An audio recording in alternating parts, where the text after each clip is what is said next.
இவருக்குமே வந்து சில கெட்ட பழக்கங்கள் இருந்தது, மது அருந்தக்கூடிய ஒரு ஹேபிட் இருந்தது அப்படின்ற மாதிரி ஒரு கருத்தையும் பேசுகிறாங்களே, அது உண்மையா? இன்றைக்கெல்லாம் எத்தனை யூடியூப் சேனல் எத்தனை டாக்டர் டெட்டஸ்கோப்போட உட்காந்து அது படம் போட்டு விளக்க போகிறாங்கன்னு தெரியல.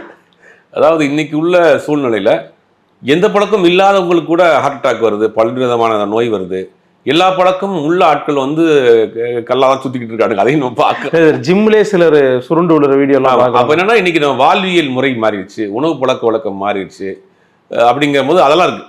எல்லாருக்கும் எல்லா பழக்கம் இருந்திருக்கும். ஒருவேளை அந்த பழக்கத்தினால்தான் இந்த எக்ஸ்ட்ரீமுக்கு போனார்ன்றதை நம்ம சொல்ல முடியாது. ஒருவேளை அந்த பழக்கம் இருந்தாலும் கூட இந்த அளவுக்கு அவரை கொண்டு வந்து அவருக்கே ஓரளவுக்கு தெரிஞ்சிருக்கும் இல்லையா? அப்போ இன்னைக்கு அது இவரை சிதைச்சது வந்து இவருடைய மனசு தான்.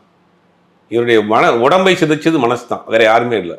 அந்த மன தனிமை, ஒரு விரக்தி, ஒரு தோல்வி, அடுத்து என்ன செய்ய போகிறோங்கிற ஒரு எதிர்காலம் தெரியாத ஒரு குழப்பம், அம்மா கூட இருந்த அம்மா இல்லை அப்படின்னு 2019 இந்த 2025 இந்த ஒரு 6 வருஷத்துல தான் அவர் பெரிய அளவில் சடசடன்னு இறங்கி வந்திருக்காப்புல. அதற்கு பிறகு அதனால் வந்து சரியாக சாப்பிடாம, சரியாக தூக்காமல், அப்படியே நேரத்துக்கு இது பண்ணாமல் அப்படியே விட்டு தன்னை உடம்பு பார்த்துக்கிறாம ஒரு மாதிரி முடங்கி போய் அப்படியே இன்னைக்கு இந்த நிலைமைக்கு வந்திருக்காரு. மது பழக்கம்ங்கிறது எல்லாருக்கும் இருக்கும்.